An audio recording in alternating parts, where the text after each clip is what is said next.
आज की जो सच्ची घटना मैं आपको सुनाने जा रही हूँ वो किसी और की नहीं बल्कि हमारे ही देश के एक पूर्व प्रधानमंत्री की है, जो एक नहीं बल्कि दो बार हमारे देश के प्रधानमंत्री बने। लेकिन जो उन्होंने अपने अंतिम दिन गुजारे वो इतनी दयनीय अवस्था में गुजारे कि उनके पास खाने के लिए भोजन नहीं होता था, और यहाँ तक कि मकान मालिक उन्हें धक्के मार के घर से बाहर निकाल देता है क्योंकि वो अपने घर का किराया नहीं दे पा रहे थे। वह व्यक्ति काफ़ी बुजुर्ग थे, करीब 97-98 साल कुल उनकी उम्र रही होगी।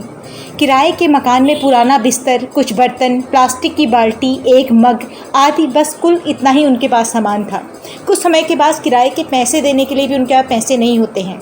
और आखिरकार एक दिन मकान मालिक उन्हें धक्के मार के घर से बाहर निकाल देता है और उनका सारा सामान बाहर फेंकने लगता है। ये देख के कुछ पड़ोसियों को उन पर दया आती है और पड़ोसी मकान मालिक को समझाते हैं कि वो कुछ दिन की मोहलत ही तो मांग रहे हैं, कुछ दिन की मोहलत उन्हें दे दीजिए। पड़ोसियों के समझाने पर मकान मालिक उन्हें कुछ दिन की मोहलत दे देते हैं और वो बुजुर्ग व्यक्ति अपने कपकपाते हुए हाथों से दोबारा अपना सामान घर के अंदर रख रहे होते हैं। और ये सारा दृश्य एक पत्रकार जो वहाँ से गुजर रहे थे वो देख रहे होते हैं और वो सोचते हैं कि ये तो हद हो गई, इस न्यूज़ को तो मुझे अपने अखबार में ज़रूर छापना चाहिए। वो अपना कैमरा निकालते हैं, उस बुजुर्ग व्यक्ति कुछ फ़ोटो लेते हैं, कुछ उनके मकान, किराए के मकान की फ़ोटो लेते हैं और ये सारी फ़ोटो लेके वो अपने दफ्तर पहुँच जाते हैं और अपने जो उनका अखबार का मालिक था उसे सारी घटना बताते हैं और वो फ़ोटो दिखाते हैं। जब अखबार का मालिक फ़ोटो देखता है तो वो देख के हैरान रह जाता है और वो पत्रकार से पूछता है कि क्या आप इस वृद्ध व्यक्ति को जानते हैं? तो पत्रकार कहता है कि मैं तो नहीं जानता। तो अगले दिन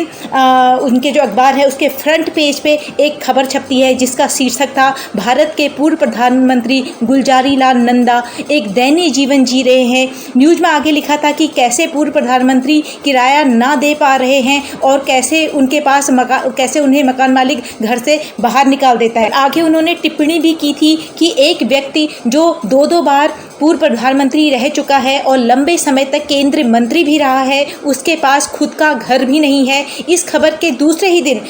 जो वर्तमान प्रधानमंत्री हैं वो अपने मंत्रियों और अधिकारियों के वाहन के एक काफिले को उसके घर भेजते हैं और इतने वाहन और इतने वीआईपी वाहनों की कतारें देख के जो मकान मालिक होता है वो भौचक्का रह जाता है। और जब उसे ये पता चलता है कि जिसे उन्होंने धक्के मार के अपने घर से बाहर निकाला था और जिसे उन्हें अपने घर में किराए पे रखा है वो और कोई नहीं बल्कि हमारे देश के पूर्व प्रधानमंत्री गुलजारी लाल नंदा हैं, तो वो उनके चरणों में गिर पड़ता है और उनसे क्षमा मांगने लगता है कि मुझे क्षमा कर दीजिए, मुझे माफ़ कर दीजिए, मुझे इस बात का पता नहीं था। बाद में सरकारी अधिकारियों ने गुलजारी लाल नंदा से सरकारी आवास में और अन्य सुविधाओं में रहने का अनुरोध किया, लेकिन श्री गुलजारी लाल नंदा ने यह कहा कि इस बुढ़ापे में इन सुविधाओं का क्या काम, और यह कह के वो उस प्रस्ताव को ठुकरा देते हैं, उसे स्वीकार नहीं करते हैं और अंतिम सांस तक वे एक सामान्य नागरिक की तरह एक सच्चे गांधीवादी बनकर रहते हैं। सन 1997 में सरकार ने उन्हें भारत रत्न से भी सम्मानित किया। दरअसल गुलजारी लाल नंदा एक स्वतंत्रता सेनानी थे और उन्हें 500 रुपये प्रति माह भत्ता मिलता था, लेकिन उन्होंने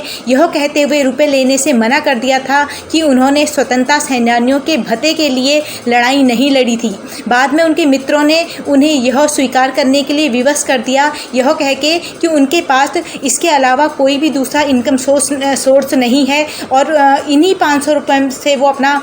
गुजारा करते थे और इन्हीं 500 रुपये से वो अपना किराया भी देते थे। तो ये थी श्री गुलजारी लाल नंदा, एक सच्चे देशभक्त की एक सच्ची कहानी। आपको कैसी लगी कमेंट बॉक्स में ज़रूर लिखना। तब तक के लिए जय हिंद, जय भारत।